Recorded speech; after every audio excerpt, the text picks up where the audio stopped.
Welcome. My name is Sol Bianco. This is WayFarer, WayShower. I'm glad you found your way here. Here is Mount Shasta City Park. I love this space. The water that runs through this park is so cold. And yet, the vibration of it is so pure that, by my perception, it's the closest thing to pure white light that I've ever felt in a bodily way. And so, despite the fact that I'm absolutely not someone who usually goes out of their way to be in touch with something freezing cold, I have been in contact with this water every day since I've been here. And it feels just incredibly purifying, cleansing, exhilarating. I love this park, not just for the water, but I love this park not just for the water, but for the community. At least at this time, there seems to be a large population of transient humans who are living out of their vehicles or whatever. And to be honest, what this experiment has shown me is that I feel really, really at home living out of a vehicle, provided that I get to be primarily in nature, you know? The truth is, I really don't want to leave here. I really like Mount Shasta a lot. I feel as though I've barely scratched the surface. The nature here feels profoundly nourishing to every level of my being.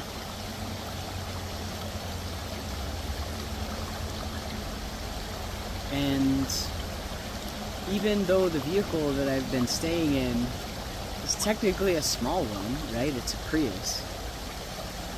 I've felt so comfortable. For one, at the moment, I don't really have a lot of material possessions. In general, I don't really. Even though there are some that are in other places that I wish I had. Some instruments, for example. It's more that because throughout my adult life I've felt so called to certain places at certain times, and I understand that to be a function of my growth and evolution, it's felt really difficult to be rooted, to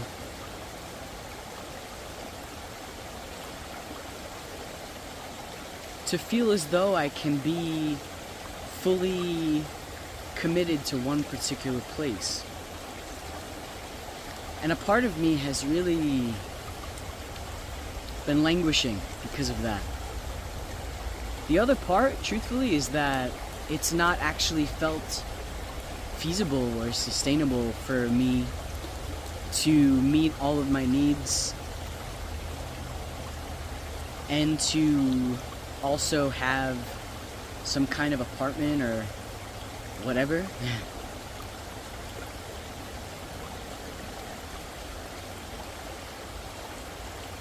Living out of a car, to me, it's like being a turtle, always with their shell on their back, you know? Their home goes with them wherever they go. I love that. It feels like the most sustainable and the most authentic way that I've ever met this need. I think about how 2 years ago when I first started transitioning hormonally, I created an alchemical vision board. An alchemical vision board,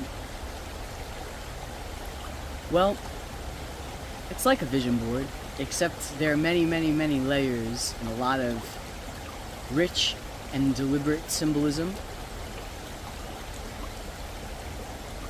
I divided this board into different quadrants, and the quadrant of myself, the whole entire background was just evergreen trees. And I actually feel like I've arrived.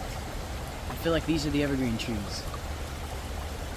They say that when you're really attracted to someone, that their smell is super enticing. That's how I feel about the smell of this forest.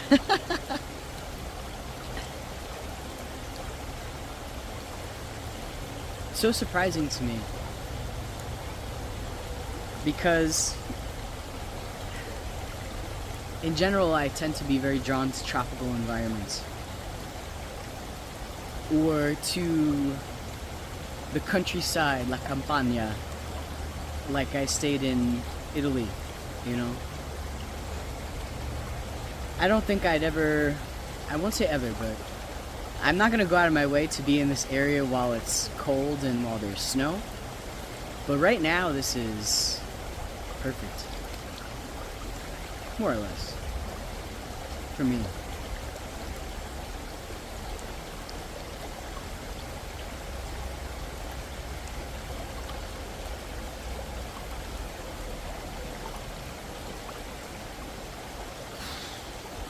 What I like about a community of transients is that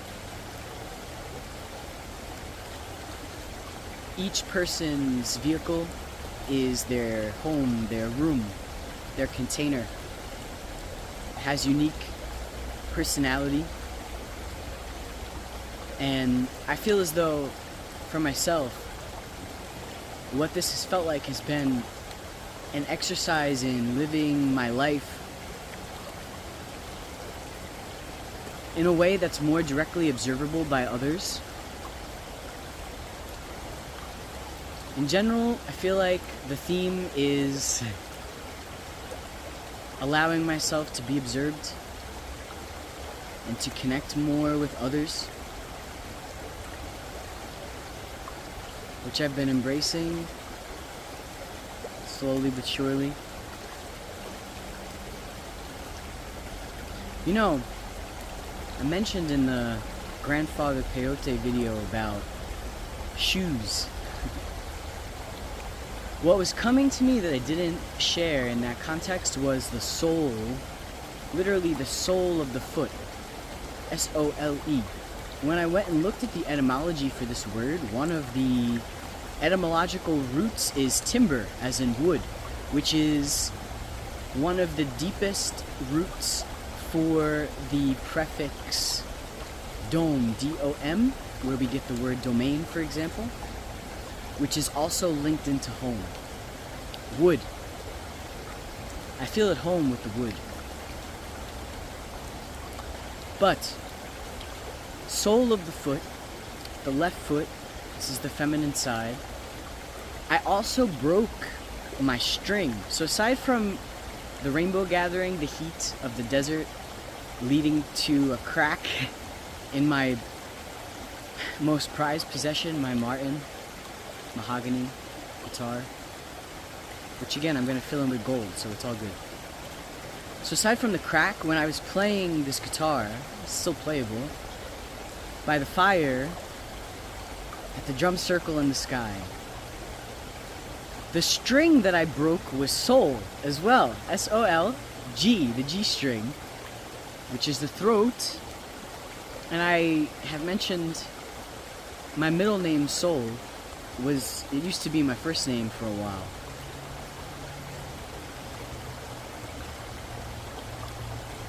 So I've been sitting in contemplation with all of this. Not only that, but right before having come here, I had manifested a new pair of shoes. But when they arrived to me, they were too big. And I've noticed that the ones that I have currently, aside from them being shot to hell from the jungle they're too small. Again, I go into these different details. They're seemingly unimportant because I believe in, or rather I practice, mystic perception.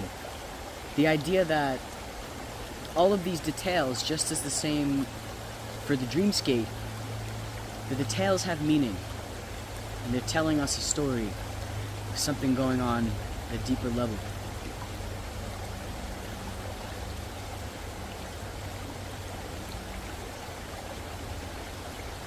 The other thing that's occurring to me in this moment relative to all this is that I've begun reading a fascinating book. It's by the same author as the other book that I'm currently reading, Parallel Journeys. He's called Jonathan Zapp. I met him at the Rainbow Gathering. And this other book that he has is about the archetype of the singularity. This really resonates for me because, as I've mentioned, when I stepped into Onyx, with the understanding of Onyx Soul being black sun, this is another way of saying black hole, and when we talk about the black hole, we talk about the singularity.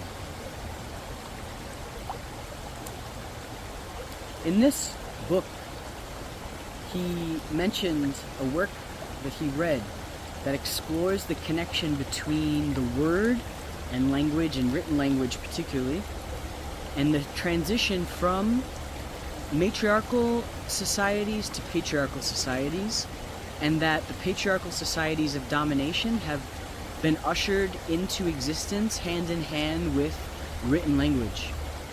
I've really been sitting with this because written language is something that's been really important to me since I'm young. But as I've grown, and as my soul has expanded and evolved, I've become increasingly dissatisfied with written language. At one point, I was really at odds with it all. I feel as though I've come into a space of greater peace relative to it, but it's because I've begun making art out of words themselves. For more of this, you can find my Substack, Dome 9, House of Benediction. It's also OSB the Creator. Poetry as well is a way of relating to the word that is art. In this work that he was citing, the matriarchal societies are more attuned to the image. I take that to mean color. Yeah, and the word is black and white.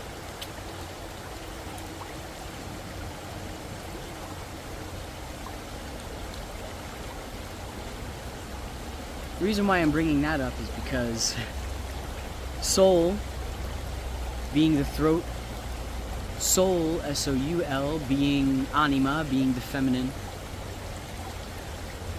I'm sitting with how there are still parts of my being that have been in resistance to allowing for the feminine within to lead. This is to say, to lead from the heart rather than the mind. The mind is the voice of being that speaks with fear and from a space of separation. Sometimes, even though I can be aware of this voice, it feels difficult to breach the barrier.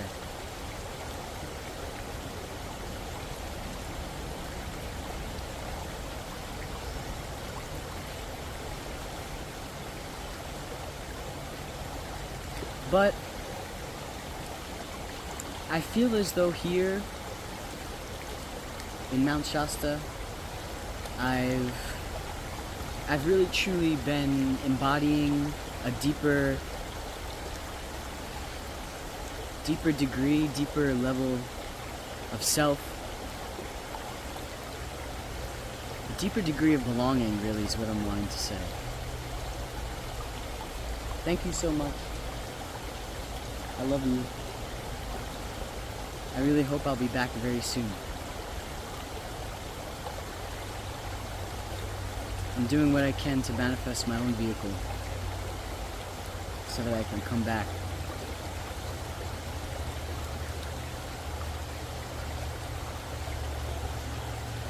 Where do you feel your greatest sense of belonging?